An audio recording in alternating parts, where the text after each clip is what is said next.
So before we get into today's testimony, please go back and watch day 1, day 2, and especially day 3 if you haven't already. This isn't just a story, it's a testimony. And every day of this trial peels back another layer of what Cassie lived through and how it was allowed to go on for so long. Today marks day 4 of the Diddy trial, and this was a shift, not just in energy, but in strategy.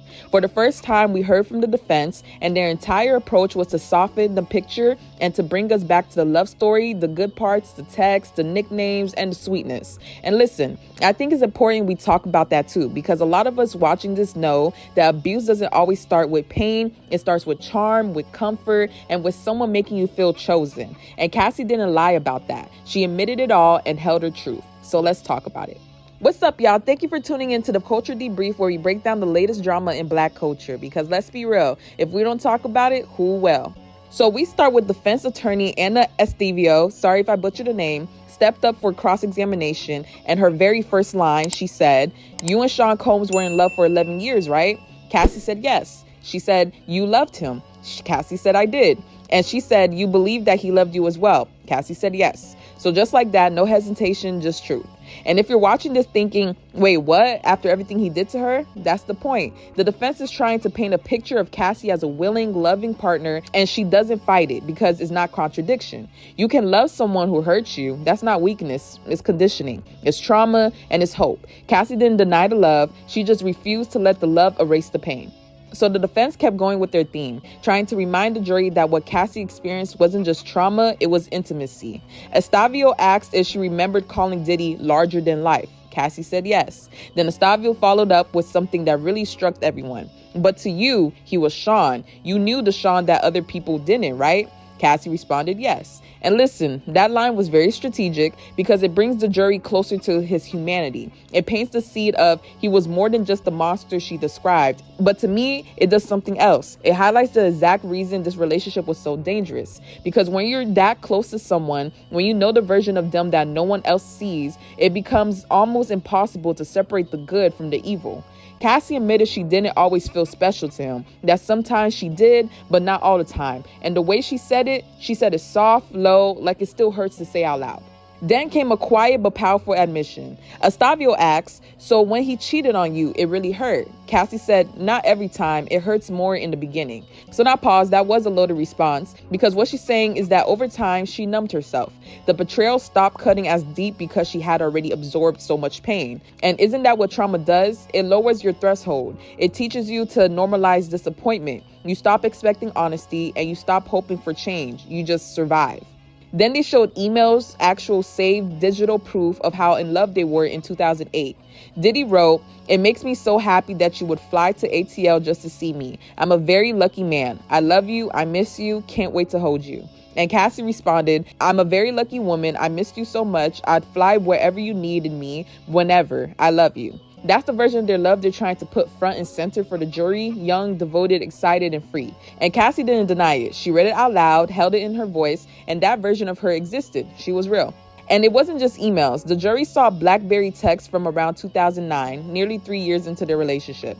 Cassie texted, "Going to sleep now so it can be tomorrow faster. I love you." Diddy replied, "Love my baby." Cassie sent a smiley face. Diddy said, "I love you so much it consumes my life." Cassie said, "I wondered the same thing for myself. Like, who was I before we decided to be together?" Diddy said, "I never knew it could be like this." Next, the jury was shown another round of messages, this time August 2009. Diddy told Cassie, "I love you so much, it makes me cry." And in the same exchange, Cassie referred to him as Pop Pop, a name she used for her grandfather. So that detail already came up earlier in the trial, but now it's different because in this context, it feels even more layered. The nickname wasn't even cute anymore. It felt twisted and manipulative. When asked about the name, Cassie admitted she went along with it because Diddy wanted to be called that. And back then, she just said yes. Then came the real emotional gut punch. The defense asked her, "What made you fall in love with him?" And Cassie paused, took a moment, then said, "I haven't thought about it in a while. The beginning of the relationship was fast-paced, scary, but the more time I spent with him, the more I liked what I thought was his personality." She described him as a very sweet, attentive, and someone with a charismatic, big personality that everyone loved. And then this is where the defense really started trying it. Attorney Estavo brought up the freak-offs, the same traumatic, drug-fueled sex encounters that Cassie has spent days describing in details. But this time, she flipped the framing. She asked, and to make him happy, you told him that you want to do freak-offs? And Cassie responded, there's a lot more to that. She didn't deny it, she didn't fight back, but she didn't let the defense rewrite history either, because the way the question was phrased made it seem like she offered it up, like it was her idea. But Cassie made it clear, wanting to make someone happy isn't consent. Trying to survive isn't the same as saying yes. So the defense wasted no time getting bolder. They brought up 2009 text message between Cassie and Diddy, this time shifting away from love and straight into drug use and freak-offs. One of the texts read, "Do you have any more pills?" Cassie confirmed under oath that she was still using opiates at the time, and in the same text thread, she referred deleting a video, though she couldn't say for sure whether it was a freak-off video or something else. When asked if she preferred the recordings to be on her device, Cassie was clear and said, "I didn't want them to be recorded at all." The defense then took it back to Cassie's 21st birthday. She said it was fair to say she was already a celebrity at that age, but when asked how she managed to have such a celebrity-stacked party, she made it clear, "That was all him, I didn't know them." It was a Las Vegas party, and if you remember from earlier testimonies, it was also the night Diddy kissed her without consent for the first time. Cassie testified that she ran away when it happened. So the jury then shown text messages from the late 2009. Cassie wrote, "I need to feel safe like home, to be more open with the things we do in bed. The last time was a mistake. It made me feel dirty and grimy instead of sexual and spontaneous." She admitted the freakouts they had when they were so in love felt different, less painful, more bearable, but now that feeling was gone. The defense introduced an email from October 2007, right after her 21st birthday. Cassie wrote, "It's been the best and worst. Who knew I'd fall so fast? You're weary of me. You don't trust me. A brat, dramatic, disrespectful." Cassie told the jury that while this looked like open communication, the reality was it was one-sided. She was always pouring out her feelings, and he wasn't. Then came the messages from 2017, years after the worst of the abuse had taken place. Diddy texted Cassie, "Surprise packages coming from out of state. Let me know if I'm heading in the wrong direction so I can cancel." He was planning another freak-off, more escorts, more drugs, another performance. Cassie responded in a different exchange, "I love our freak-offs when we both want it." But she clarified in court, those were just words at that point. So then the defense tried to use Cassie's jealousy to their advantage. They brought up women on social media like the mysterious Gina and even Kim Porter, who Cassie admitted she felt jealous of, especially when Diddy would spend holidays with her. They also asked about the swingers lifestyle, and Cassie said yes, they talked about it, but she made it clear freak-offs were very different. When asked what Diddy was addicted to, Cassie didn't say opiates first. She said success. She explained that yes, they both used drugs. Yes, they were both dependent on opiates at the time. But for Diddy, the addiction went beyond substance. He was addicted to power, to control, to the ability to manufacture reality, even when it was hurting the people closest to him. So let's talk about the surveillance disguised as concern. Cassie told the jury that she didn't answer her phone. Diddy would start calling nonstop, not once, not twice, but over and over again until she picked up. She said there were a million things that could trigger this. Even something so simple as not telling him where she was could set him off. When asked why he reacted that way, Cassie said, "I think he assumed I was cheating." In a weird little pivot, the defense tried to dress the abuse as fashion. They asked Cassie, "Do you think Mr. Combs had good taste?" She replied, "Yes, I think he does." They asked if he influenced her wardrobe, if it was his opinion. She admitted yes. She even sent him photos of what she planned to wear before she left the house. And also, in the middle of the cross-examination, while flipping through a 17-page text thread, Cassie stopped and said, "This isn't about what I feel is relevant right now, right? Because there's a lot we skipped over." And the defense completely ignored it. So when asked if Cassie's staff knew what was going on behind the scenes, Cassie made it clear, "I definitely didn't want them to know."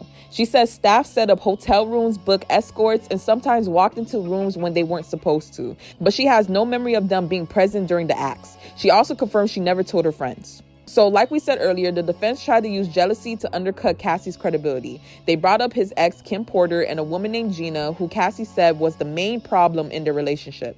She admitted to arguing with Combs about seeing other women. She admitted to feeling jealous, and she even confirmed that Combs accused her of cheating too. So when Cassie started dating Kid Cudi, as we said in day 3, she says she literally got a burner phone just to talk to him. She testified, "I thought it would be way too dangerous to tell him about it." And why? Because she was still doing freak-offs with Diddy during that break. Not because she wanted to, but because it was a job.